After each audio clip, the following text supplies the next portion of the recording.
Get ready to embrace debate. First Take starts now. Coming up on the First Take podcast, the NBA playoffs start this weekend. So which teams will get to the finals?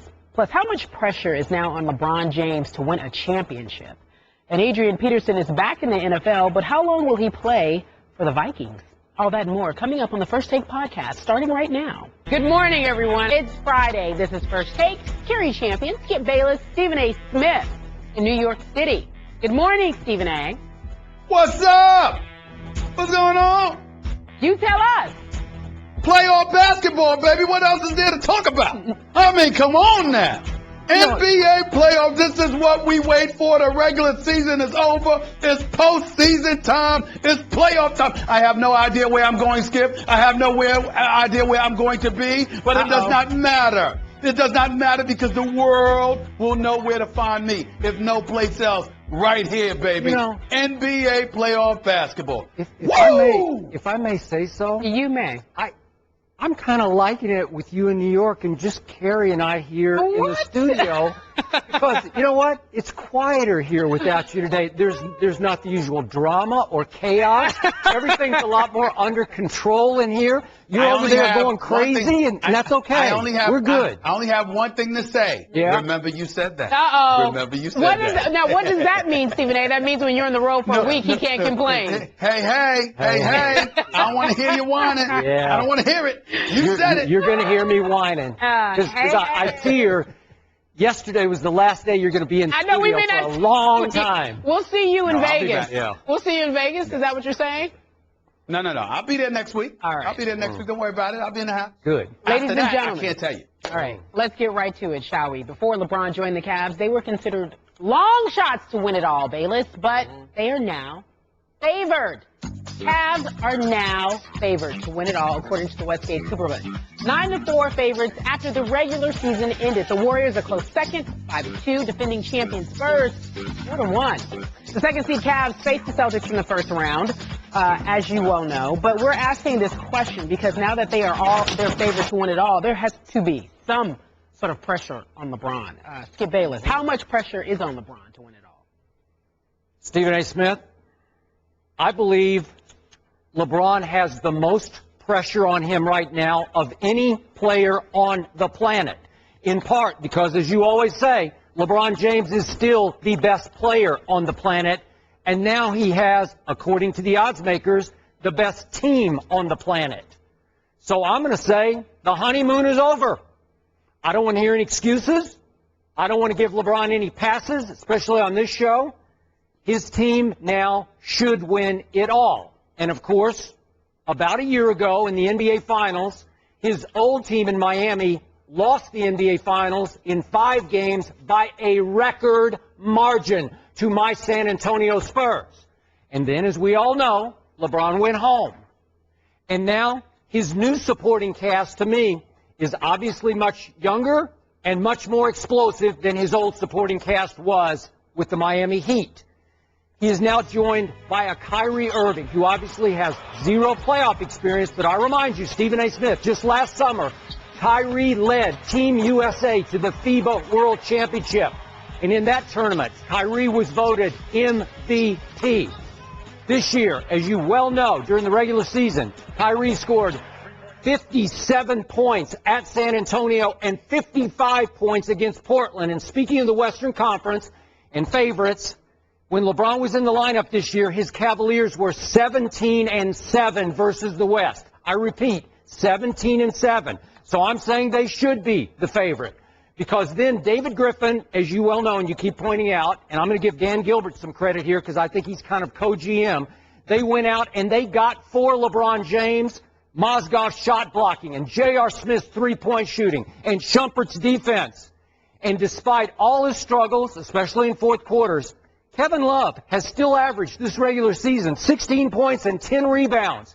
And I believe that LeBron James should be a candidate for Coach of the Year because I think he coached this team more effectively than David Blatt was able to.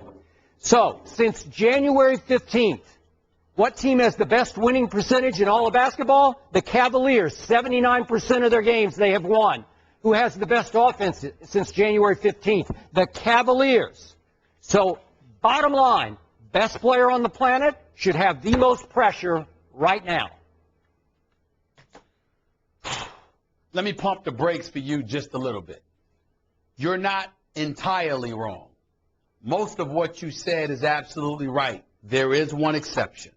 The one exception where the pressure on LeBron James diminishes significantly, Skip, is if they go against the San Antonio Spurs. If the San Antonio Spurs make the NBA Finals, you're talking about the greatest coach in the game, coupled with three dudes who have at least 4 rings, and a squad that is standing right now as the reigning defending NBA champions. Their experience, their cohesion, their ability to play together, them knowing what this moment requires and all that comes with it, usurps Kyrie Irving, usurps Kevin Love, usurps J.R. Smith, Iman Shumpert, Timothy Mozgov, Tristan Thompson, all of those guys.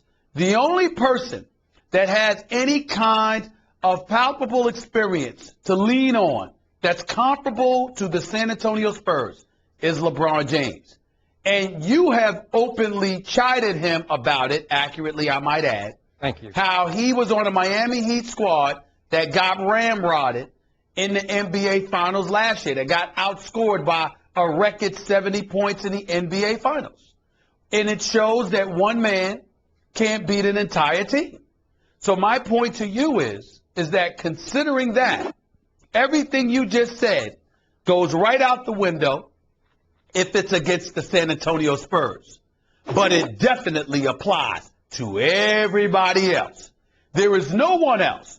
The Memphis Grizzlies, the Los Angeles Clippers, the Golden State Warriors, the Houston Rockets, even the Dallas Mavericks, even though they have Rick Carlisle and Tyson Chandler, who were both on the team when they won a championship back in 2010. The fact is, there is no one outside of San Antonio that gives you enough justification to lay off LeBron James in terms of the pressure.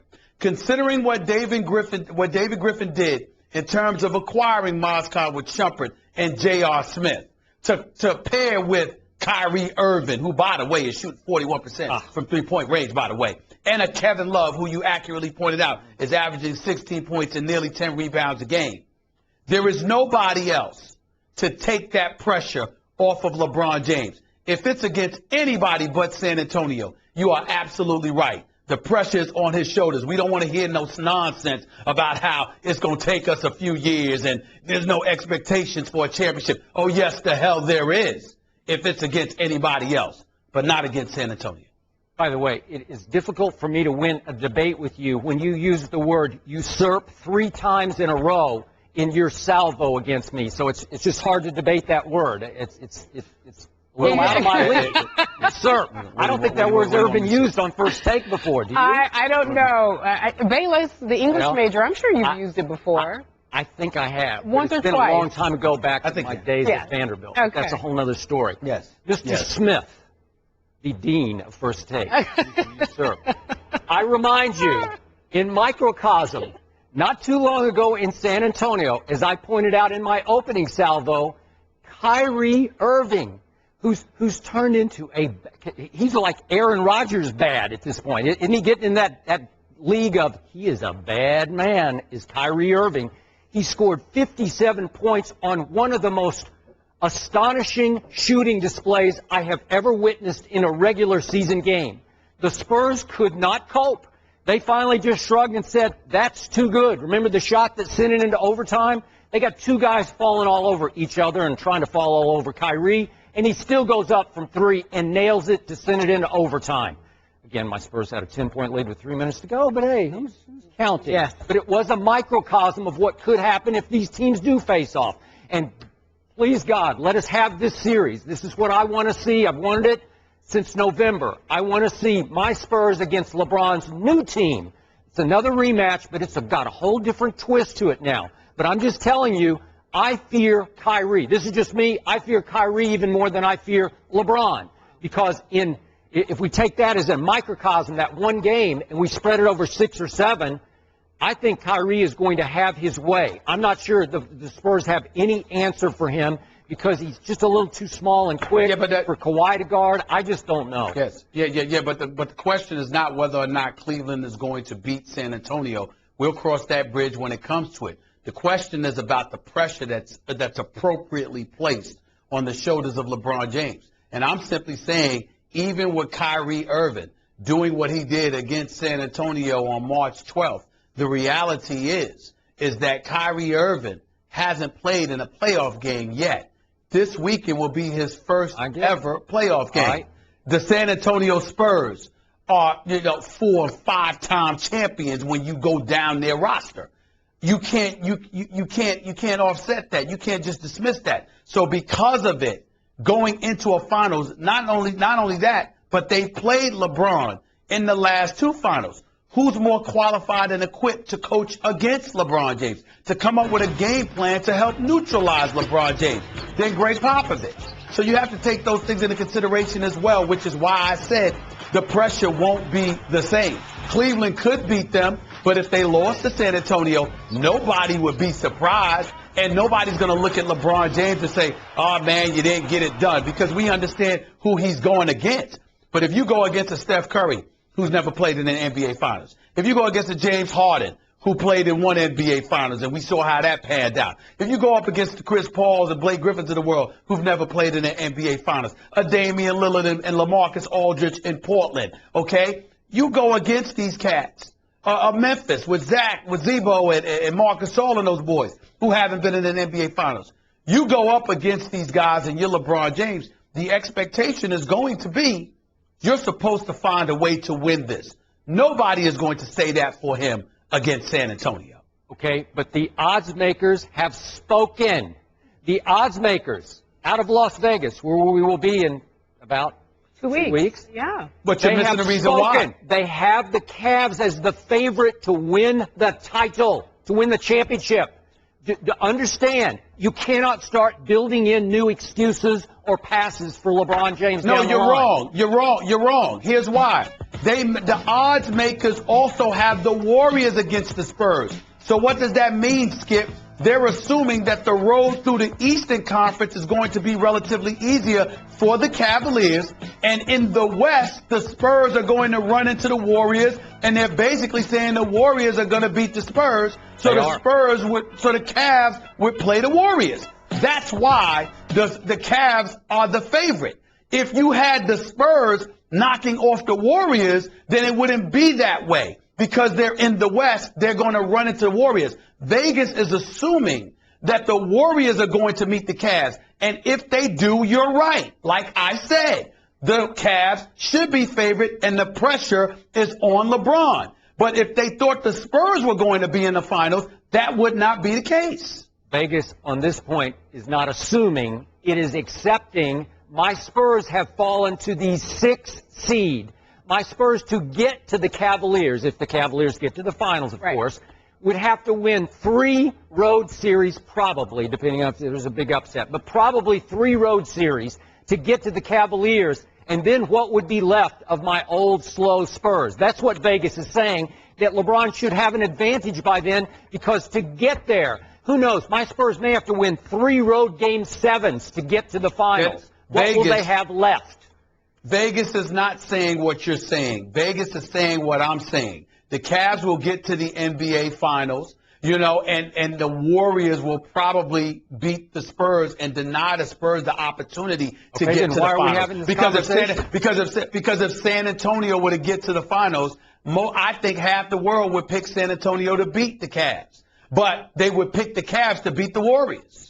Okay, so the odds are heavily weighted in the favor of the Golden State Warriors playing the Cavaliers. So if it comes to that, if the chalk prevails, and it's Golden State versus Cleveland, although Atlanta deserves some respect here. But in the conversation, just because they won the most games. But still, yes. If the odds makers are correct, and it's Cleveland versus Golden State, who you got then? I think you got the Cavaliers.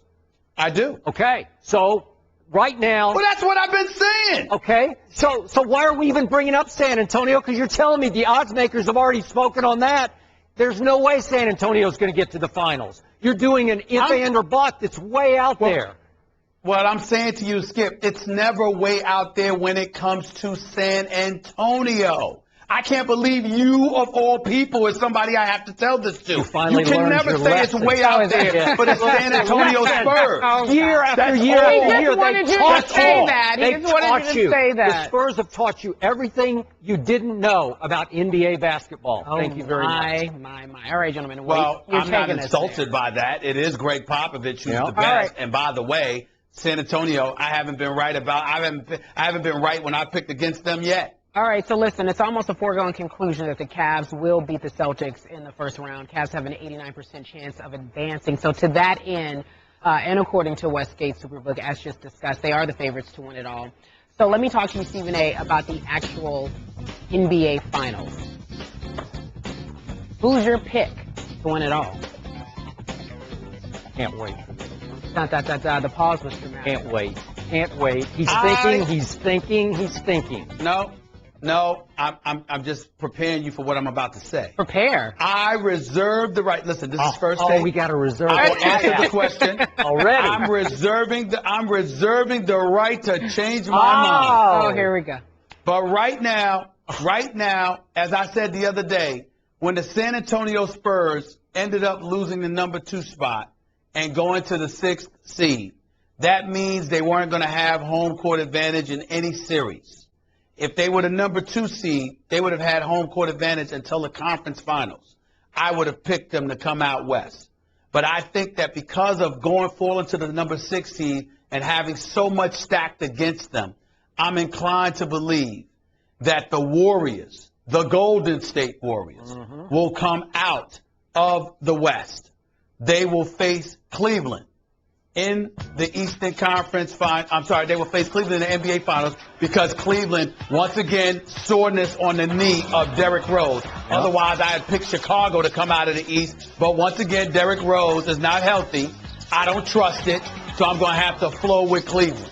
As a result of that, Cleveland will meet Golden State, and the expectations and all, notwithstanding, I'm picking LeBron James and the Cleveland Cavaliers to win the title. He's going with Westgate Superbook. So, bottom line, after all we just went back and forth about in the first question, the best player on the planet should have by far the most pressure on him, that being LeBron James. Just well, you can change. That. You can try to change the narrative all you want to. I've been very consistent with what I've said. Okay. I did not. I've been very consistent with what I said. It wasn't a lie. I have to cross-examine this. I reserve the right. So you mean you reserve the right if you're wrong about San Antonio to switch to San Antonio? Yes. Oh, I wish I could do that on you the can. show. You can. Wow. There's no rule. Time out. You skip. You always sit there. You use 2 lines. The courage of your convictions or the fact that you're a huge supporter of San Antonio. Yeah. That's the one thing you don't reserve the right. Everything else you reserve the right to change your mind. I all do the time. not. I never do. Oh, please. Let me tell you something. You have just fibbed to the United States of America and beyond. I'm going to get footage of you saying I reserve the right to change my mind. Okay, if Derrick Rose comes back from injury, I reserve the right to change my mind during the regular season. That's a fair statement. We say that all the time, but going into a playoffs, I never say I reserve the right to change my playoff pick. Well, you know what? Whether you have or not, you're Skip Bayless. I'm Stephen A. I reserve that right, and I'm taking it. All right. Now, yes, my prediction. To your Thank prediction, you very much. sir. Yes. I don't reserve the right to do anything. I'm going on the record right here, right now. Right. I am picking. I'll start with the East. Okay. I am picking LeBron's new team to win the East. But I have to tell you, I believe it's going to take 7 games against the Chicago Bulls for them to get back to an NBA Finals with LeBron James in Cleveland.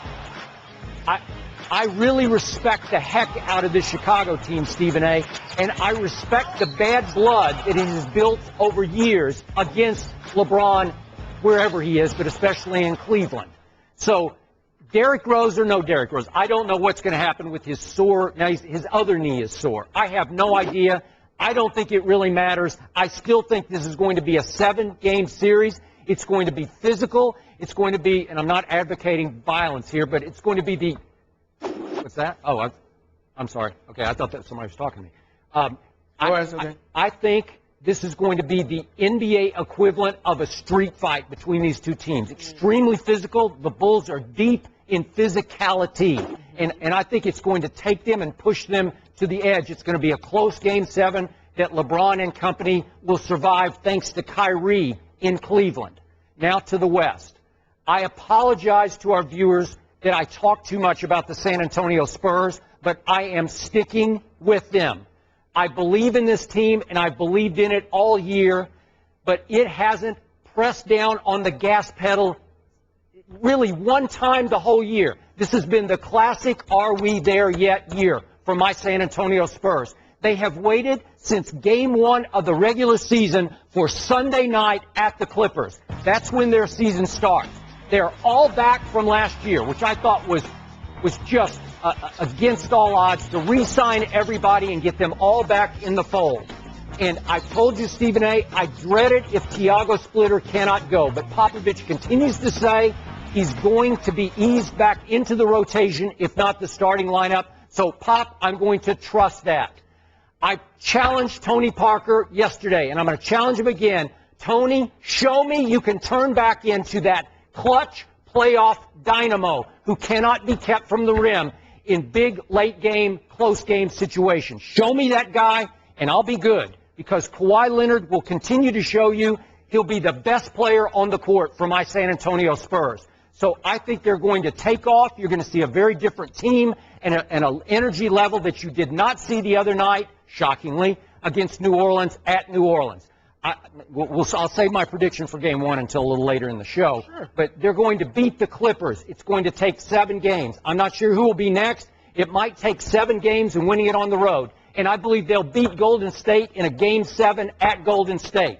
I'm still behind and supporting my San Antonio Spurs to get back to the finals and to once again beat LeBron and his new team. Thank you very much. The picks have been made. I hope you're happy with that. I mean, I know that it meant a lot to you to get that out your system about your San Antonio Spurs, especially when you feel that people are starting to count them out. That's when you're at your best about the San Antonio Spurs. You actually are very off when it comes to other people surmising that the San Antonio Spurs are going to win. That's when you're at your worst. But when you think people are stacked against them, that's when you're at your best. So I know this moment meant a lot to you, and that's why I sat back and listened and let you go through that little soliloquy about them, because I know it meant the world to you, Skip, and I'm here for you. It might have been the best soliloquy in the history of First Take. And I'm going to send it in for the Emmys for next year. 1 second. It was so powerful. Can you put usurp? Can you put usurp in this conversation? I didn't use usurp. That would have closed the deal. That would have closed the deal. You didn't put usurp. So Vikings running back Adrian Peterson has been reinstated by the NFL from the commissioner's exempt list, effective today. Without imposing additional punishment, he's eligible to rejoin the Vikings today. In a letter written by Roger Goodell, Peterson was told that he's expected to fulfill his remaining obligations to authorities in Minnesota as well as in Texas, as the additional commitments Peterson made regarding maintaining an ongoing program of counseling and treatment as recommended by medical advisors. As far as playing, Peterson, who recently turned 30, has made it clear that he does not want to play for the Vikings. However, the Vikings say they look forward to having him back on the team. Obviously, there's a problem there. So, Stephen A., what do you believe the Vikings should do? I believe the Vikings should do whatever they deem is in their best interest. He's under contract for the next 2 years. If they get an incredible offer, whether it be from an Arizona or a Dallas, and they end up wanting to move him because it's in their best interest to do so, fine. If they decide that it's not in their best interest to do so and they elect to keep him, that's what they do. You sign a contract, you honor it. There are plenty of his situations throughout the course of history in professional sports where there are athletes who have been under contract that didn't want to remain with a particular team. And unfortunately, they were under contract and they had to wait until a situation propped up that was ideal for both themselves and the organization before a move was made. Adrian Peterson has to be a big boy about all of this. clearly there's a lot more going on than what transpired with this particular incident pertaining to his 4-year-old child. But at the end of the day, Adrian Peterson signed a lengthy long-term deal for X amount of dollars. And despite playing just one game last year, even though he lost millions, he also made millions, playing just one NFL game for the 2014 season. So let's be clear here. Even though I like Adrian Peterson and I want him back in the NFL because I love to watch him perform, because I believe he's the best in the game at what he does. And even though I believe to some degree that he's gotten an incredibly bad rap, because it's one thing to make a mistake, it's another thing for people to try to label you and characterize you as that particular individual, thus allowing that mistake to define who you are into perpetuity. In the end, what it comes down to is that he had something to do with bringing this down upon himself. You sign a contract, honor it. And if the Minnesota Vikings deem it in their best interest to keep him, then he needs to have to deal with that, because I'm quite sure Adrian Peterson is not going to want to pass up the money he's scheduled to earn, and just so he doesn't have to play for the Vikings. When you sign a contract, those are the stipulations. Those are big boy rules, and he has to live by them just like everybody else. Okay, I'll get to your last point in just a moment. Before I give my answer, I'm the first to openly declare I'm not completely objective about this question. I want to see Adrian Peterson finish his career with my Dallas Cowboys, and I've said that many times on this show. Now, in the best objectivity I can muster, if I'm the Vikings, I hang on to Adrian Peterson. I pay him the $13 million I owe him for next year, and I don't blink or think twice about it. I believe Adrian Peterson is going to bounce back next year with a monster season. Obviously, he played only one game last year.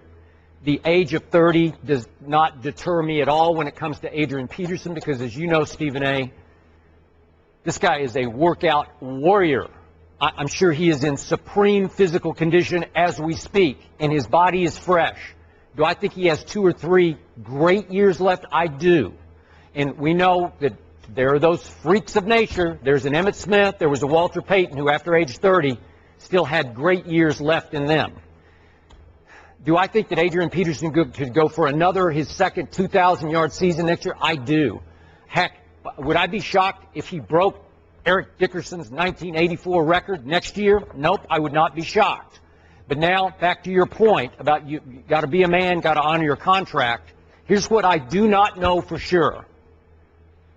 Is there, in Adrian Peterson's heart, authentic, lingering bitterness that cannot be cured over how he was treated through this incident of his by various Vikings staffers and executives? Is it lingering and incurable kind of bitterness? Or has everything that he and his agent have spoken about publicly just their attempt to talk him back to Dallas, Texas, where obviously he has made Jerry Jones aware he would love to finish his career with the Cowboys he grew up loving in Palestine, Texas, which is just down the road from Dallas? Is that what's going on, or is it authentic bitterness? Because if it's authentic, then the playing field isn't level anymore. Things have changed. Is it possible his heart won't be in playing for the Vikings next year, that he will feel like he is being forced to play for some people who burned their bridges with Adrian Peterson? I don't know the answer to that, but that's a distinct possibility that transcend, that supersede the contract that you signed some years back. So to me, that all changed, and I don't know the answer to that. But the Vikings are going to have to figure out the answer, or at least guess at that answer, educated guess at it, because if they keep him and his heart isn't in it and he becomes more trouble than he's worth, then obviously it would suit them much better to go ahead and trade him to the highest bidder. Well, the thing about it is that here's the thing that's tricky about it. Number one, Skip, let's be clear about something here. He may very well, from an authentic perspective, be incredibly upset at the Vikings organization. I don't think any of us are in a position to question that. But I think it helps when you know there's a quality team like Arizona who wants you, when there's a quality team like the Dallas Cowboys who want you, when there's a team like the Indianapolis Colts who wouldn't mind having you as well. When you have those kind of potential options lurking out there, and you're a team that's been mired in mediocrity for as long as the Minnesota Vikings have been, well, then, of course, you're going to sit there and get all up in a tizzy because you want to get out there and get in a better situation. And so I'm not saying that his animosity towards certain individuals within the organization isn't real, but you can't convince me that it isn't being heightened a bit by the prospects that exist elsewhere for him and how he might want to, just provoke the process moving forward. The other thing that I want to say is this. Again, Adrian Peterson brought it on himself, man.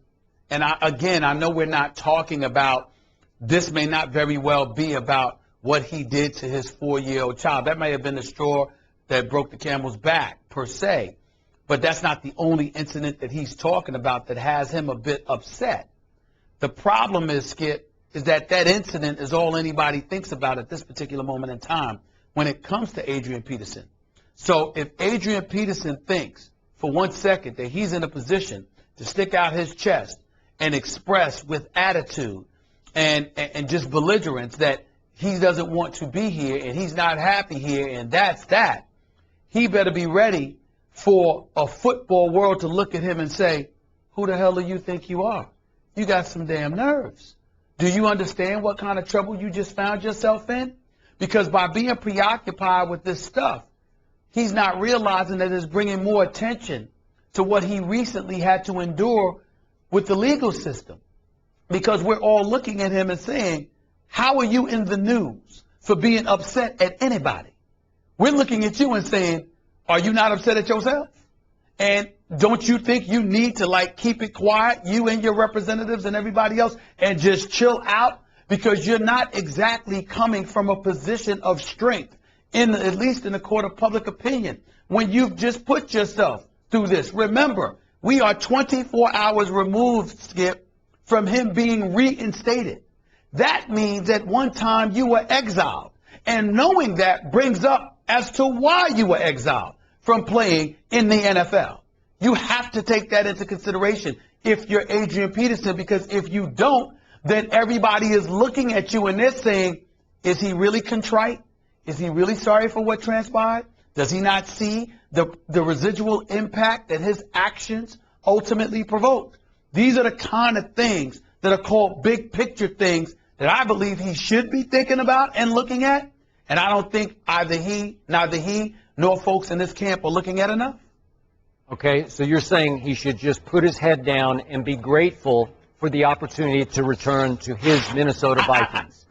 I don't want to use the word grateful, but I guess what I'm saying is put your head down and just do your job. I don't want to use that word grateful because he is the best in the game. He is great, and the Minnesota Vikings should be grateful for having him, somebody with his level of excellence, to call their own.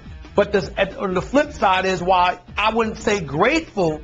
It's like just put your head down, man, and just play. All right. Because maybe he shouldn't be grateful about being on the Vikings, but he should be grateful that he's back to playing football. That he should be grateful for. Okay. Don't you find it a little curious that Adrian Peterson, a career-long Minnesota Viking, who should be bleeding purple at this point, who should be saying all the right things about, you know what, Teddy Bridgewater had a terrific rookie season, and now we got Mike Wallace. So with me returning, we might have the new triplets up in Minneapolis. He's not saying that. He doesn't seem excited about returning to the Purple Gang, right? Skip, work with me here. How long have you been watching and covering the NFL? Too long. You know football. You know how long. Contrary to people who want to hate on you, you know football better than most. I'd say that. Are you excited about the Minnesota Vikings coming up this year? I am not. Thank you. So why should he be? Why should he be? Okay. Well, you just said he should put his head down and go back to work. I don't blame him. I'm sorry. Because he wasn't working. You see what I'm saying? Yeah. He wasn't working. Blame. So I'm saying the priority is to get back to work first. Then worry about all of this stuff. Because, damn, you weren't even working.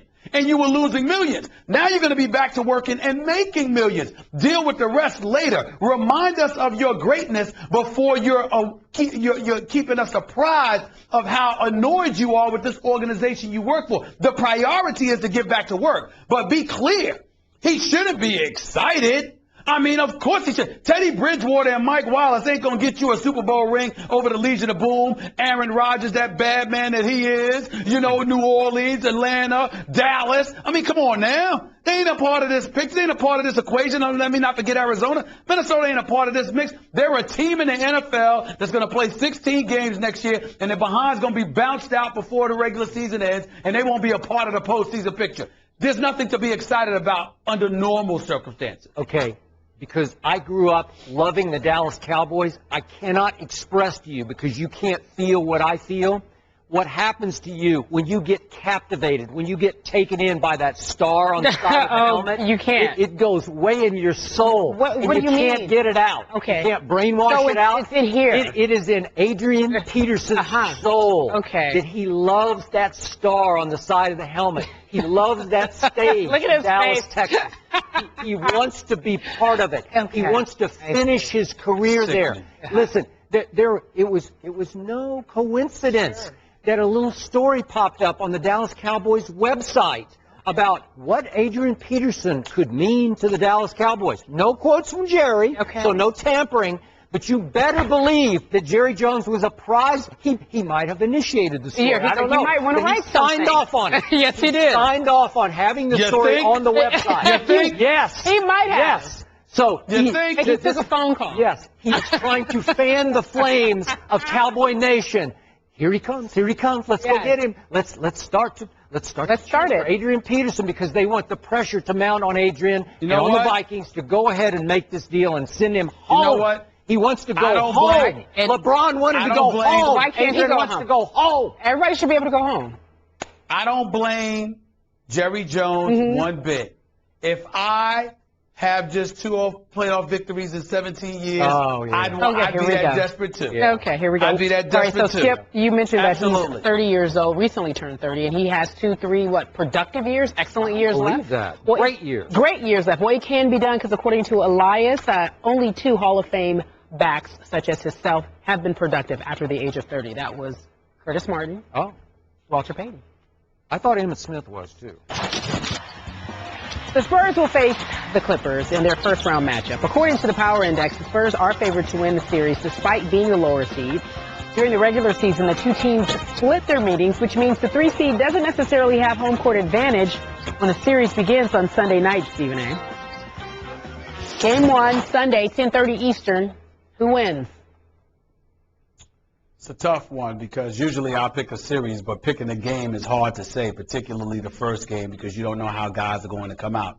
I can guarantee you they'll split the first 2 games. The Clippers will win 1, the Spurs will win 1 game. It's hard to say who will win game 1. I'm going to assume it's going to be the Clippers. They've been at home. They're rested. The San Antonio Spurs are getting enough rest. They caught a break because even though they lost to New Orleans, they were worried initially that the game was going to be on a Saturday, which means they would have had to leave San Antonio Friday after getting home Thursday from a Wednesday night game or whatever. I mean, that basically was the mentality, but that didn't happen. They've got this Sunday night game, but the Clippers are the home team. They'll be hyped and ready to go. I think San Antonio, even though they can catch them napping and put the Clippers behind the 8 ball, I'm going to assume that the Clippers will win game 1, and the San Antonios will be better equipped to deal with them come game 2.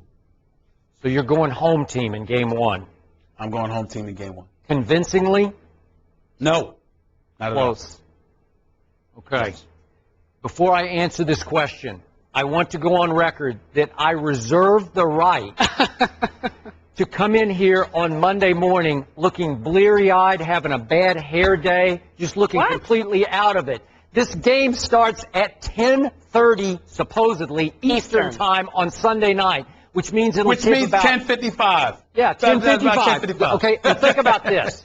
Coach Popovich definitely will target DeAndre Jordan. He's going to hack a DeAndre, especially through the second half.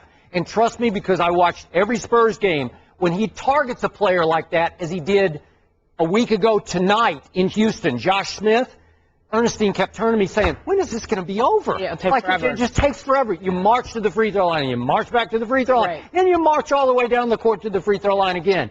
It goes on forever. It starts to feel like a baseball game between the Yankees and the Red Sox. It won't end. I'm guessing this game will end at 1:30 a.m. Eastern time. Tonight. And there is no way I will just suddenly flip the lights off and say, I'm asleep. Yeah. In fact, I don't know if I will be able to go to sleep because I am so excited, as are you, by the start of these playoffs, but especially about this playoff series. This is the best one. Now, predictions. I believe my Spurs are going to steal Game 1 as the 6th seed on the road against the Clippers team that has been very good all year long. Chris Paul III, CP3, Stephen A. I'm on record. He had not just a good year, he had a great year. He led the NBA in assists again. He played all 82 games for the first time in his career. I respect the heck out of him and his team. Same starting five that beat Golden State in round 1 last year. I just think my Spurs are ready to flip that switch. I'm going to go Spurs 104 to 101. I'm going to predict that Danny Green, who took 0 shots and obviously made 0 shots, including 0 threes at New Orleans the other night, please explain, as you pointed out the other day also, I believe Danny Green will hit 4 3-point shots. I believe that Patty Mills will electrify the Spurs crowd, and I do think there are going to be some Spurs fans who will get tickets to this game. He will electrify Spurs fans at Staples and ignite a fourth-quarter rally to propel the Spurs to victory. I hope Tiago Splitter can play a little bit, but if he can't, they will hack a DeAndre like crazy and take the home crowd out of it. And I'm going to point out to both you and Carrie, Stephen A., remember when the Clippers, starting with Doc and who else was it, Blake Griffin, remember when they were blasting their home fans Yeah. for not being fans? Yeah, sure. Not showing up, not making much noise, hard to win at home when you don't really have home court advantage? I'd say that's big advantage San Antonio. So I'm going with Spurs, Game 1. It's hard to predict. You could be right. I'm of the mindset that they'll be hyped. They'll be well rested. Blake Griffin will be on the attack. DeAndre Jordan's going to block some shots. He'll man the boards. Tiago Splitter's going to come back. He'll be a bit sluggish, assuming he gets back. And it'll take a game for him to get his bearings under him and for them to have their defense in order. Plus, I think CP3 in the first playoff game of this postseason is going to be electric. I think he's going to have a big night in Game 1. And usually San Antonio makes adjustments thereafter. And I think that the Clippers are going to sort of catch them off guard in Game 1. At least that's my case for the Clippers winning Game 1. Like I said, it could go either way. I believe they're going to split. I don't believe either team is going to win 2 games, these first 2 games. It's going to be split. But if I have to go to the Clippers in Game 1, I think that's going to be the reason why. Okay. Did you talk to Danny Green? How do you know he's going to make 4 3-pointers? It's my prediction. You feel it? Gut feeling. You're going with it. No team in Well, basketball. how about attempting 4 3-pointers? How about attempting? How about that? I mean, even attempt a shot. How do you shoot as good as Danny Green? I mean, I got to talk to that brother because I love him. I don't Well, it's not his understand fault. that. Yes, it is. Don't blame him. Yes, it is. What do you want him to do? Scream for the ball? Listen, yes. Exactly. He played 18 minutes. Uh-huh. He Yeah. played 18 minutes and did not attempt a shot. That's inexcusable. What purpose do you serve if you're Danny Green and you're not shooting? What purpose do you serve? He's just a cog in the system. Is that if what they that- don't run the play that sets him up, there's nothing Look, he can do about it. It was Kawhi's night. It was, Listen. There were other games, I'm sure, where the same situations occur. He didn't have 0 attempts. I'm not getting on him for going scoreless, Skip. I'm getting on him for not attempting a shot. You're a shooter. Shoot the damn ball. I don't even remember him Period. touching the damn ball. I don't. Seriously. Oh, Some stop nights. it. Stop it. Look, my team has no ego. See, you've got We gotta ego understand involved that. here. Okay. Nobody cares. Okay. whoever gets to shine that night. I don't understand. Here's my question. Kerry, hold on. Kerry, here's my crazy. question. Yeah. Here's my question, Skip. Yeah. I'm trying to figure out how you call them your team, but then you say they have no ego. How are they your team if they have no ego? Because we all know you have an ego. I have no ego. Oh, get bye. What? We're going to break. Show's over. We're going to break. I made him laugh. Get out of here. Both teams are 9-1. It's the big one. I'm coming to get it. He's grabbing his heart. It's the big one. It's the big one. Elizabeth, I'm coming to join you on it. Both teams are 9-1 in their last 10 games entering the playoffs. Stephen A. says it'll be the Clips. He says his team with no ego. Selfless team. Your selfless team with no ego, such as yours. Humble, selfless. Oh, yes. Take one for the team. Yeah. That's me and my team. You and your team. We're going to win. Stephen A. didn't. Okay. It might be a bit awkward considering the intense AFC East rivalry, but Darrelle Revis and his former team, the New England Patriots, are headed to the White House. You may remember there was a battle over the now Jets cornerback, which led to tampering charges being filed by both teams. Those charges still pending. The Patriots accused Jets owner Woody Johnson of tampering with Revis while he was still under contract with the Pats. There was also that social media blip where some bad language was exchanged with a Pats fan. But Revis says his Instagram account was hacked. Nevertheless, he's headed to the White House with the Patriots. Skip Bayless, do you have a problem with him attending this event with the Patriots? Kerry, Stephen A., I do have a problem with this. This is just my 2 cents, Stephen A. It just doesn't sit well with me. I've thought a lot about it, and I'm torn only because I've gotten to know Darrelle a little bit, having him on the show. I like him a lot. He's obviously a great football player, a difference maker who made a big difference for the New England Patriots I supported last year. I enjoy being around him, but something's wrong with this picture.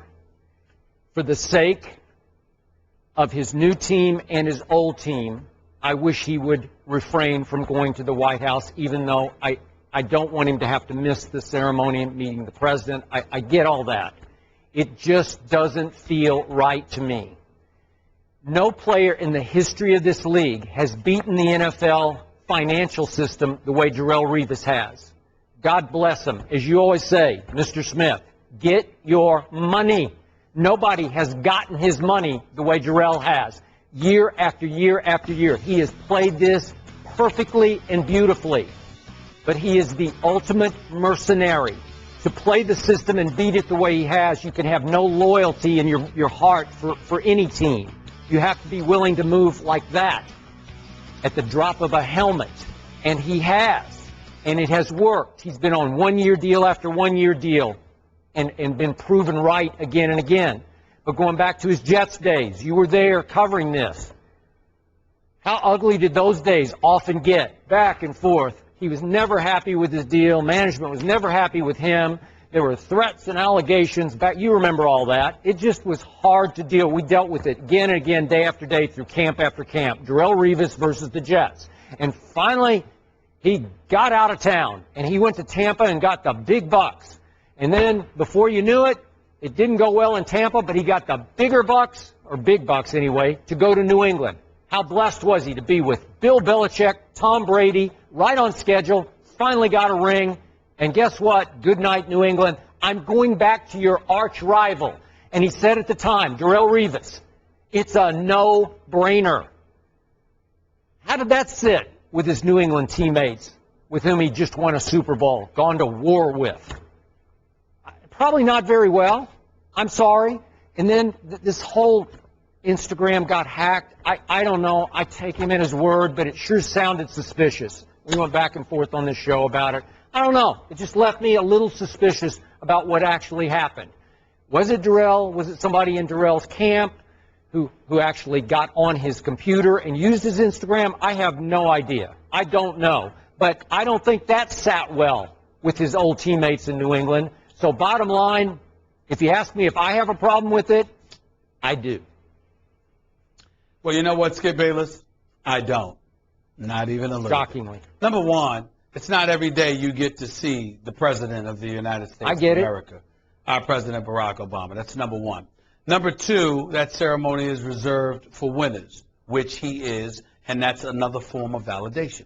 Number 3, Skip Bayless, last time I checked, usually there's 53 dudes on an NFL roster, okay? You've got your coaches that you work with every day. The likelihood is that they don't have a problem with you. Anybody who would have an issue with you is upper management, and who cares what they think? They're the same people that come to you, that tell you to take a pay cut, to restructure your deal, or to flat out waive or cut you when they can't get their way with you monetarily. So you have no loyalty to them. You owe them no loyalty whatsoever. You owe them, when you sign a contract, to perform to the best of your ability so they can reap the greatest results they can possibly reap. That is what Darrelle Revis did. And as a result, the New England Patriots won a Super Bowl championship for the first time in 10 years when he did it. And when you look at it, you also have to look at the fact that Vince Wilfork is not there, Skip. He's with the Houston Texans now. Brandon Brown is not there. He's gone as well. Ridley is a member of the New York Jets. There are other people that are going to be at this ceremony, I'm assuming, that are no longer members of the New England Patriots. You know why they're going to do that, Skip? Because the players have no problem when other players make business-savvy decisions that end up being in their best interest, because they know they play in a league that won't look out for them anywhere near to the ability that they will look out for themselves when given that opportunity. So when you take all of those things into consideration, I think it's absolutely asinine for you or anybody else to think that Darrelle Revis shouldn't show up, or you feel wrong about it, or whatever the case may be, as it pertains to him. Feel wrong about it with the New England Patriots. You know how many times they've cut players? I've seen them win Super Bowl championships in the past and let go of guys, but those guys still would show up to the White House to celebrate it, but it was all right when they were gone because the Patriots let them go. In this particular instance, Darrelle Revis had options, and he exercised them, and it wasn't a matter of the Patriots letting him go because they wanted to keep him. They just couldn't afford to keep him because he got a significantly better offer from somebody else within the division. 5 years, $70 million. I'm sorry. I got no problem with the brother whatsoever. You got paid at the same time you see the president, at the same time you're at the White House, at the same time you're there with teammates you banded together with to win a Super Bowl championship. This ain't the 2015 season. This is a celebration of the 2014 season. And Darrelle Revis has every right to be there, and he should be there. I have no issue with it. First of all, what's asinine to me is that you would put Wilfork and Ridley in this conversation. The Patriots cut both of them. Browner did not go to the arch-rival Jets, back to the Jets, on cue after 1 year. That's not what happened to Brandon Browner. Right. And I know that. I have covered National Football League teams since 1974. And trust me, over the years, I've covered dozens of players who would not like it if Darrelle Revis came for 1 year and went back to the Jets. They would not like it, and they wouldn't want to be in the same room with him. Trust me on that. Maybe this is the kinder, gentler NFL.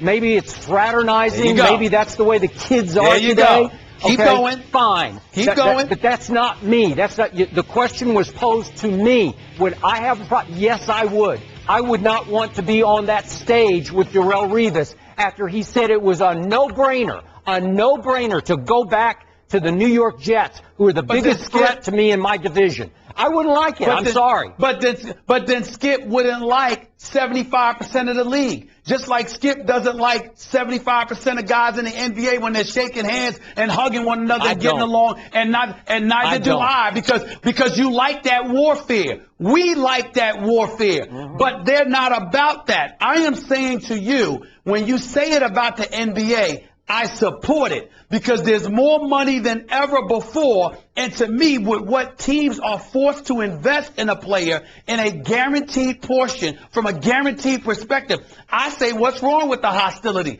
You know you got your money. They know they got their money. It should be all about winning. It shouldn't be about glad-handed and hugging and being boys with one another that you're about to go to war against, figuratively speaking, of course, on a basketball court. So I side with you there. But we are talking about the business of today's NFL.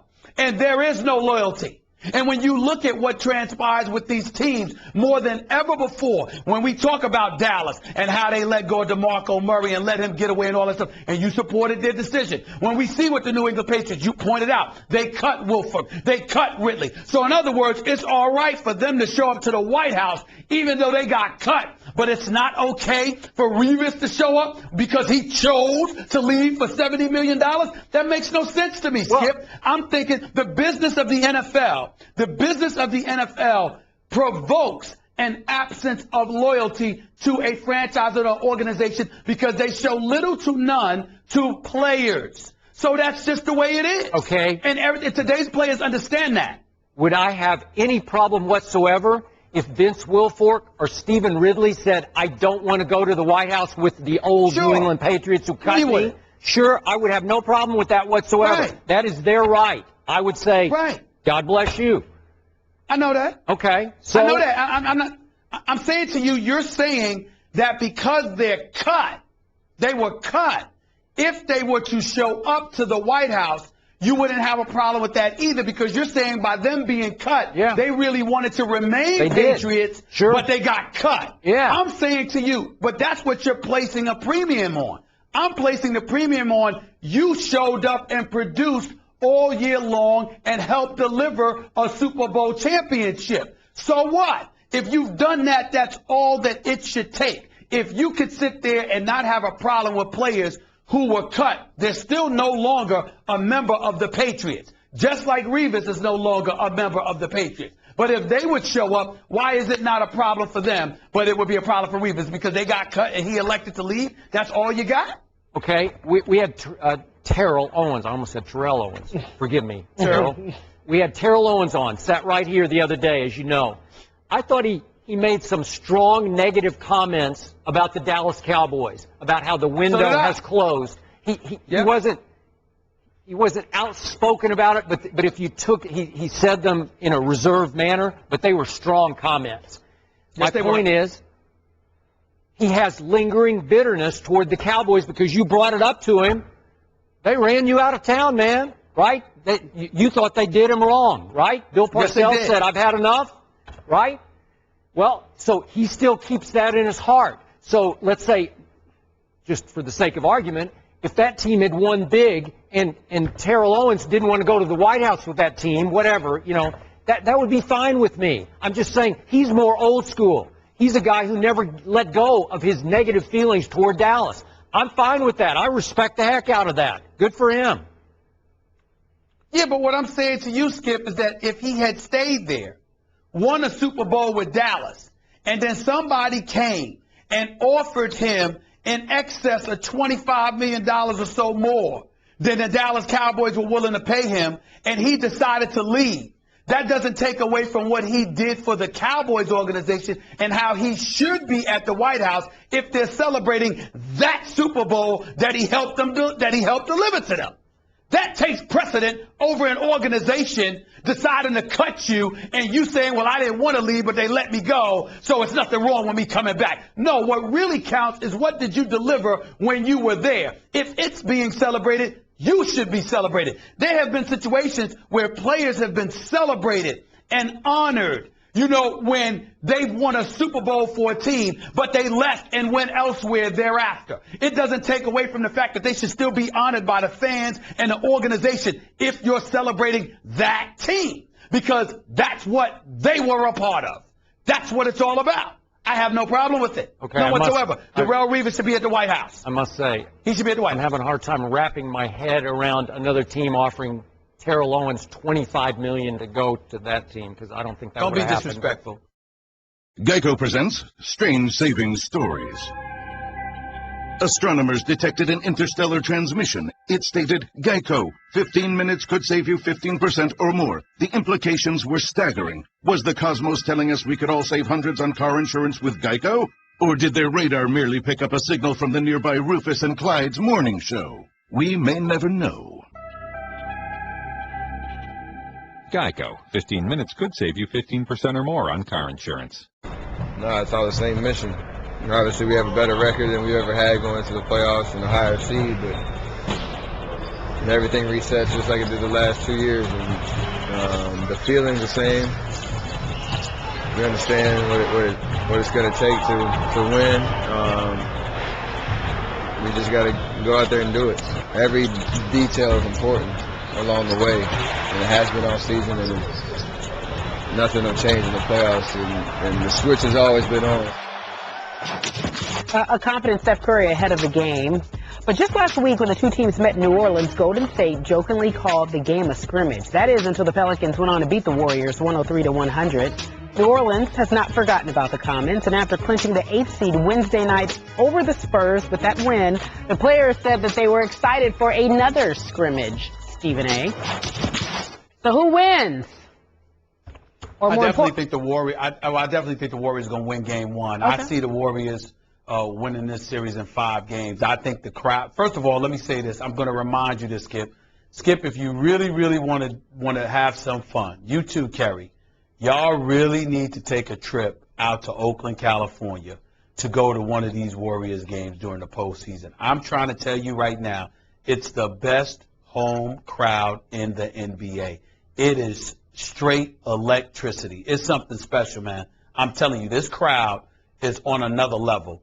And when you look at it from that perspective, and then you see that the Warriors have the #1 seed and the expectations that come with it, with everybody waiting for this moment, this is legitimately the best shot the Golden State Warriors have had at a title in almost 40 years. Seriously.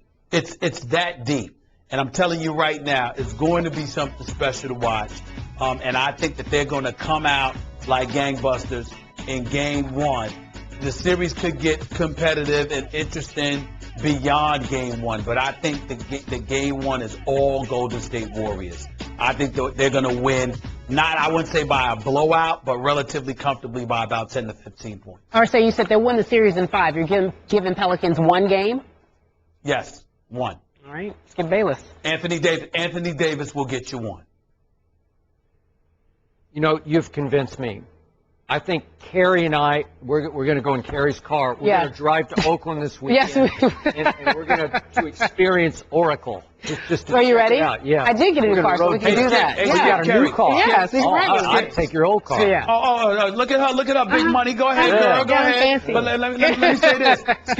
Skip, I'm not even talking about this weekend. You can pick any game you want. Yep. It's that electric. Yeah. Any game, they're going to be that way. You got to go out there, man. You got to make it We'll out there. probably be there for the finals.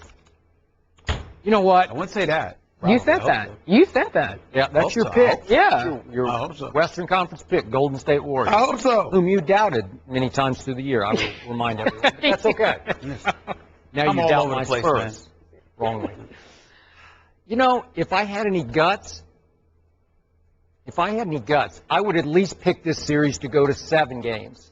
I'm going to be logical here and pick it to go 6 games. So I'm going to give the Pelicans, and I'm just getting used to saying that word, Pelicans, but it's starting to trip off my tongue now. Too bad.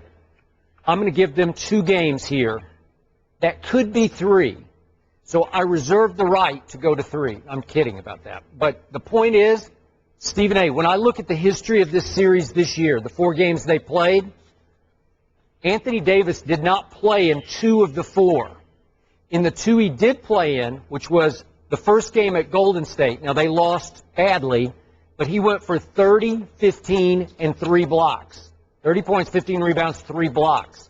In the game that they won here recently, the scrimmage game near the end of the year against Golden State in New Orleans, Anthony Davis went for 29, 10, and 4 blocks. He's big time against this team because, what have you told me? Will Bogut be bogus? Now, Andrew Bogut is a key to their defensive resurgence. And I told you the other day, I think Steph guarding point guards is also a key. But Bogut has been their rim protector. They're not the biggest team. So, in a lot of ways, they're Bogut or bust in these big playoff games because he's going to have to play big against not only Anthony Davis, but Asik is pretty good. He's skilled, big body, banger. You know, when you're physical and skilled, you cause problems. He causes the Spurs a lot of problems. So I think that Anthony Davis, the outspoken young man that he is onto something here. He's saying we can play with these guys, and I believe that they can, because I started watching New Orleans a lot at the end of the year. Tyreek Evans has turned into a force in this league, and I'm not exaggerating that word force. He can play. Hey, He can play. He can play. He's 6 feet 6 inches tall, playing point guard. They moved him to the point. And all of a sudden, I look back at the numbers. Since January 25th, he's averaged 16 points, but 8 assists. That's high. 8 assists a game since late January. He is highly capable of getting you 30 on any given night, as he got against the Spurs the other night. And then Eric Gordon and Ryan Anderson can just shoot the lights out on any given night from the three-point line.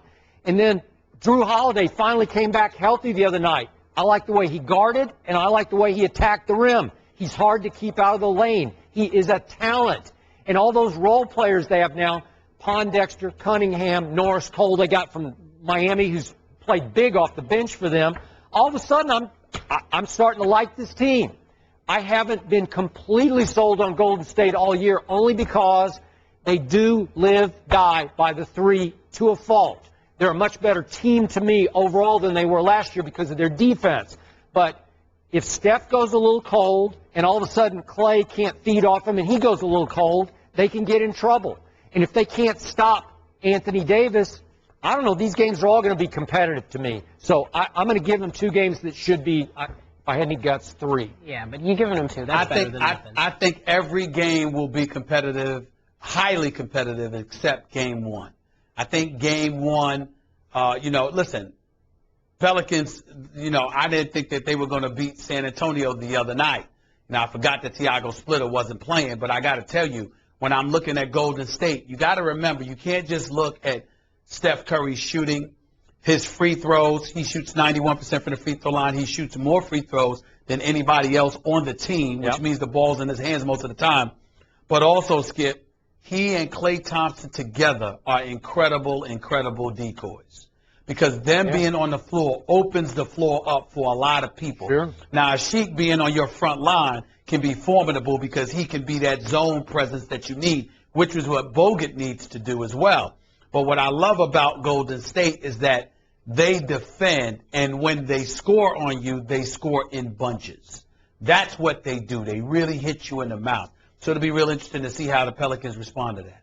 Final thought, and you agreed with me on this, but when I watched Anthony Davis in a playoff game the other night, because it was a playoff game to get to the playoffs, basically, it was his first big test. How'd he do? Special. How'd he do? Became a man. Grown man. Like you say, when he can drift out and shoot jump shots looking like a 2-guard from 20 feet, rainbow swishes. How about when he went down on the break for the dunk, dribbling the ball the whole way? Yeah. He looked like a guard dribbling the basketball on the break. In 2 to 3 years, Anthony Davis will be the best player in the world. You're giving him a year. A year, right? In the world. How soon, Bayless? Hey, what if in 2 weeks we're Oh, man. But you know what? I ain't going to go that far, but listen, it wouldn't surprise me if it was next year. Anthony Davis is special. The Pelicans have Our basketball power on their hands. index gives the Pelicans a 7% chance of winning the series. You are bold enough to give them 2 games. Yeah, I'm giving them a 20% chance. All right, good luck, kids.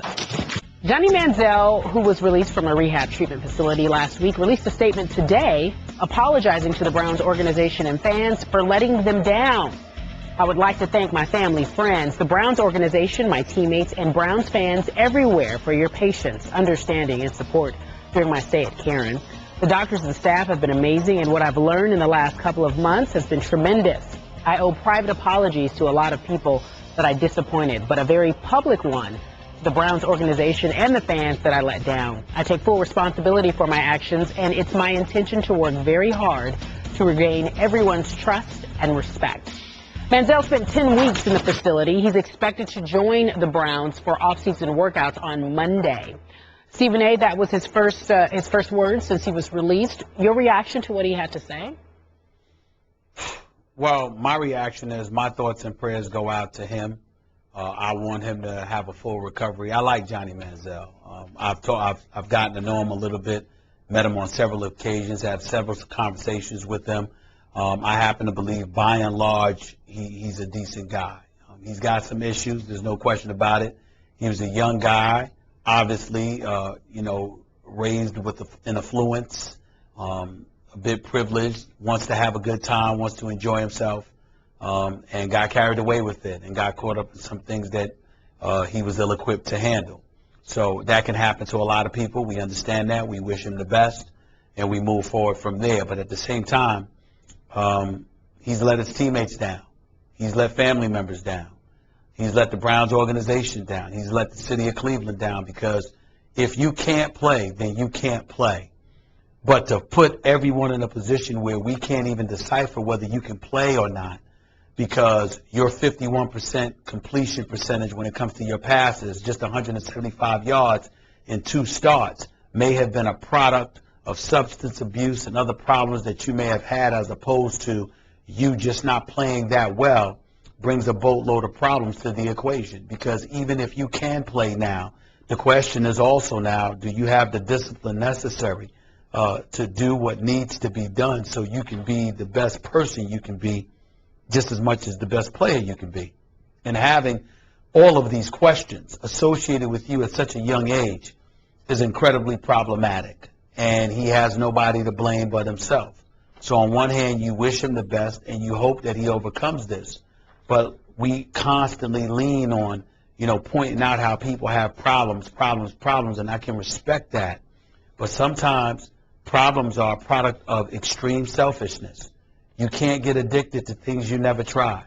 And if you just stay away from trying stuff and stop trying to believe that you're above it all and that you're immune to things that have proven that no one can be immune to it, then maybe you wouldn't find yourself in this predicament. And sometimes it calls upon you to think about people other than yourself, and not just your Browns teammates, not just the city of Cleveland, not just the fans of the Browns. What about your mom and dad who raised you, took care of you, watched your back, kept a roof over your head, clothes on your back, food on your plate, took care of you, and were basically begging and pleading with you to get your act together, and you were ignoring them? Now, maybe it was because you were addicted to something. I don't know. Or maybe, just maybe, it was because you didn't care enough about them to do the right thing for yourself. So those are the kind of things that, when you talk about caring about somebody, that's called tough love. You've got to sit there and tell it to them straight and make sure they recognize that these are the kind of things that you have to stay away from. Now it's a battle for him. But the fact of the matter is, Skip, which you have spoken to very eloquently and far better than I could ever hope to, the bottom line, Skip, is that even though it's a battle for him now, it didn't have to be. He allowed it to be by the decisions he made. So I wish him well, but he's got a tough road ahead of him. I hear everything you just said. I want to restate how proud I am of Johnny Manziel for going through this process. And I liked this opening statement from him. It rang true to me. And I'll get to the points in just a moment here, but I've told you before, if you truly embrace a 12-step program or 12-step style rehab program, Stephen A., it's going to force a deep change in your very nature. You are going to have to swallow all of your pride, which I believe Johnny did. You're going to have to humble yourself down to your core, which I believe Johnny did. And you're going to have to regain control of the out-of-control ego that nearly led you to destruction. And I'm hoping Johnny did that. But as I've also told you, when you come out of a program like this, if you have truly embraced it, which I believe he has, we can have no idea how it's going to affect Johnny Football, the football player. I have no idea if it will be for the better or for the worse. I hope it's for the better. And believe me, I have prayed often for Johnny Manziel. I have texted him my support.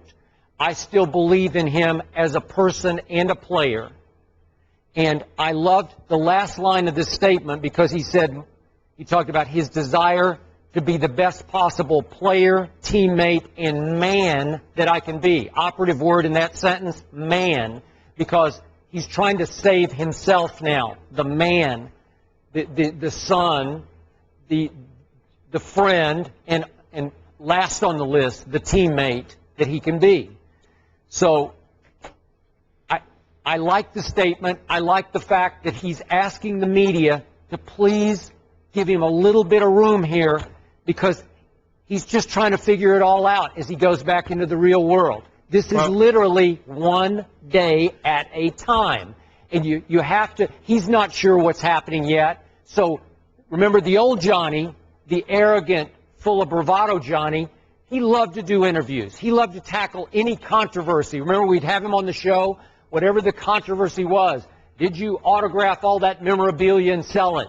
And he would take it head on. He loved to attack back to the media, not in a bad way, but to take the questions, all the Q&A questions. Now he's saying, hey, give me a little break here for a little while, because I'm not sure what I feel yet. First of all, let me be the first to say that I hope the media will give him more than a little break. This is not something that he needs to be probed about. People need to be bombarding him with questions about it or whatever. If I saw Johnny Manziel, the only thing I would ask him is, how you doing? Sure. You know, I hope you're well. I mean, it's none of my business. We understand it's not a secret what he's going through. So I don't need to ask him an abundance of questions about what he's going through or whatever to try to remind him. But for the purposes of this show, let me also state emphatically, I like Johnny Manziel a lot. I'm rooting for him. I support him. What I'm simply saying is that we not only have an obligation to him, Skip, we have a bigger obligation to those out there who are watching this show to try and use this as a tool to serve as a deterrent from finding yourself in this kind of situation. You know, it's real. It's not easy to deal with. It's not easy to discuss or whatever. And it's obvious that, like you said, you got to fully embrace this program, and it's soul searching and it's soul altering and soul changing to some degree. And I can respect that. But that's only as it pertains to Johnny Manziel. But there's a host of other individuals out there who may be tempted to find themselves in these kind of predicaments. And what we need to do is, in terms of just for public consumption, is to send a message that if at all possible, you need to avoid these kind of situations by any means necessary before you find yourself in these predicaments as well. And you know what? Ultimately, it comes down to you can't get addicted to stuff you never tried. Stay the hell away from it so you don't have to worry about it. That's all I'm saying. To be honest with you, I don't miss it at all. You know, it was the right time for me, so I'm content with what I'm doing now. But you know, I miss my teammates because you know you play with guys for a long time. But I keep in touch with a few of them, and you know, I'm happy with where I am. So no, I do not miss the long hours, the working out. You know, it's a full-time job, and I'm glad that I've moved on. That was Derek Jeter admitting during a radio interview, I know why you're shaking your head, Wednesday with SiriusXM's Mad Dog Radio that he doesn't miss baseball at all. He misses his teammates, though, Stephen A. Do you believe that? Of course I believe that. It stands to reason. He was doing it for about 20 years. He made in excess of a quarter of $1 billion in his career.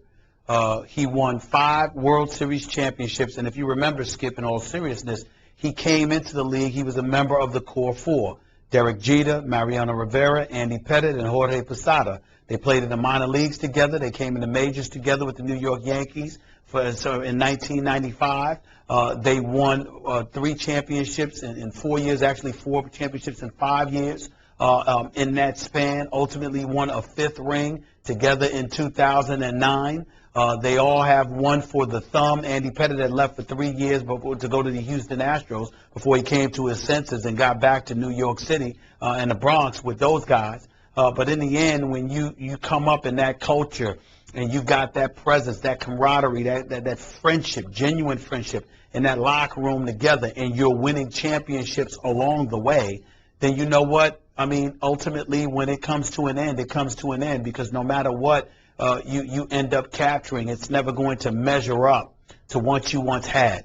Think about this: friendship, true friendship, a boatload of money, and championships to boot for the most storied franchise in the history of sports.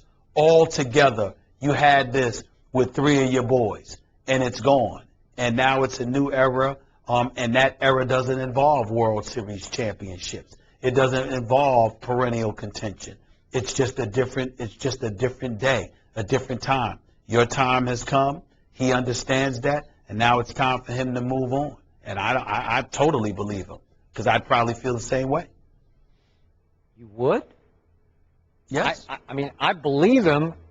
I'm just shaken by these comments. I was jarred when I read the comment. Why? And I'm even more jarred when I hear the comment. You keep telling me, you've told me for years, this is Derek Jeter. This is the ultimate competitor. Nobody loved the game more than Derek Jeter. Nobody played harder. Winning. Nobody worked harder. Nobody. And then all of a sudden, winning. It's a winning. Yeah, but now he's barely out, and he's saying, I just cavalierly, callously almost, I don't miss it at all. You don't? You don't miss it at all? Really? No, why? Well, obviously, this is a man who needed to go home. And the truth is, he should have gone home a year earlier, because that last year... Don't be disrespectful! Well, I'm looking at these numbers. Don't get started with that. Don't These get started with that. You watch your numbers. mouth. You watch your mouth. Don't start with me. Don't can't start watch with me, my mouth. Skip Bayless. It's moving right now. The man won the World Series in 2009. They hadn't won the World Series since. Mariano Rivera's gone. Jorge Posada's gone. Andy Pettit is gone. There's no reason for him to be there. Don't you start getting disrespectful. Don't you start. Wait, help me out. Am I right about this? In Derek Jeter's last 15 seasons, is that right? I could be wrong about this, because I'm so bad with math and numbers. Yeah. In his last 15 seasons, he only won one World Championship. Is that possible? Maybe I'm missing one. It's a team game. It's a team game. Oh, it's a he can't help that. Oh. He can't help it that he can't help it if A-Rod. Hold on, wait. He can't help it if A-Rod decides to cheat, but only cheats up to September. Well, you want to know stop producing in October. He can't help that. What? If A-Rod had not cheated in, what was it, 2009? 2009. Yeah. 2009. If A-Rod had not cheated in 2009 there is no way they would have won the 2009 World Series. No, it's not. Listen, you're very disrespectful. Who carried them through the playoffs? Excuse me, Rodriguez. A-Rod was very productive. Oh, congratulations. Very productive. He was the guy. He was the man. He showed up for 1 year. Stop it. Okay? Fine. Well, he showed up. Derek Jeter. Really looking at Kate Derek Hudson. Jeter. What am I doing? I hit another home run, Kate. Remember Kate Rod sitting in the front row? You're really crossing the line, Skip Bayless. I'm not crossing the line. You're really crossing the line. You better watch your mouth. I know that much. If 2009 doesn't happen, how would you look at this huge chunk of Derek Jeter's career? You'd say, boy, he couldn't win a World Series in these last 15 years. Thanks to A-Rod, he broke through and won one. Oh. Then that last year, he played 145 games last year. He had career lows, 256 batting average, barely 304 on base percentage, 4 home runs, 50 RBIs. This was a man who needed to go home. He needs to go home. Keep in mind that as much as A-Rod tore it up in the ALDS and the ALCS, he only batted .250 in the World Series. Let's not get beside ourselves. He was terrific leading up to that. Well, guess who the MVP was? In both series. It wasn't Derek Jeter. It was Hideki Matsui. It doesn't have to be. It doesn't have to be. Derek Jeter always showed up when it counted. Yeah. And now he's earned the right to walk away and say, I don't miss it. I've done my time. I only hope that a lot more people, not just in baseball, but in professions across America, would reach a point where they sit there and say, I'm set for life. I've done what I came to do. It is now time for me to sit back wait, and last relax. question here. Sure. Is it possible he should consider giving back the $12 million that he took from the Yankees for last year? No, why would he do that? Well, I mean, look at these numbers. Well, what was he doing? Why did he even play? Look, go to commercial. Go to commercial. I'm not going to take this. I'm not going to take this. Listening to Skip Bayless talking about Derek Jeter like this. Let's go to commercial. How dare you say something like this? You better watch your mouth, Skip. You're lucky. You're lucky I'm not there. I throw something on you. I throw water on you and you shrink. You're acting like a little witch. Come on now. What's the matter with you, man? This is cruel. Don't you watch yourself? Derek Jeter played 2,747 games in a Yankees uniform. That's 300 more games than any other player in team history. He had a great career. All right, Stephen A., so before we get out of here, we want to recap for our audience at home. Who do you have in the NBA Finals? I'm going to go with the Cavs and the Warriors. I would pick the Spurs, but losing the number 2 seed and dropping the number 6 means San Antonio has to go through on the road throughout the postseason. So I'm going to go with the Warriors. And in Cleveland, Derrick Rose is still not 100%. So I can't pick Chicago. Okay, I've got Cavs over Bulls in 7 in the East. I got Spurs over Warriors in 7 in the West. I got Spurs over Cavs in finals in 7. In 7? I got them all in 7. My Spurs are going to keep winning road game 7s all the way through the playoffs. Do you know what that means? We're finally going to be able to hang out at the Oracle. Remember? Oh, no, we're not. We're going to Spurs. No, we're going to Spurs. Yeah, well, so it's 7. You're on his side. Well, according to him. Who do you? Okay, so Stephen A. My bad. I thought we were going to. With Skip, according to Skip, we will be back at the mayor Riverwalk. will return. We'll be back at the Riverwalk. I will be back, and Stephen A. will be back at my side. Thanks for listening to the podcast, and don't forget, you can catch us on the road for Fight Week in Vegas, April 29th through May 1st. We're live with special guests at the MGM Grand Pool Complex. Stores open 5:30 a.m. local time. See you there. ESPN Radio. With the action on the court, the diamond, or the gridiron. Comes alive. The NBA. The San Antonio Spurs are the world champions. Major League Baseball. San Francisco Giants are the champions of the baseball world. The new college football playoff. College football playoff national champion, the Ohio State Buckeyes. You're home for the best in sports play-by-play. ESPN Radio.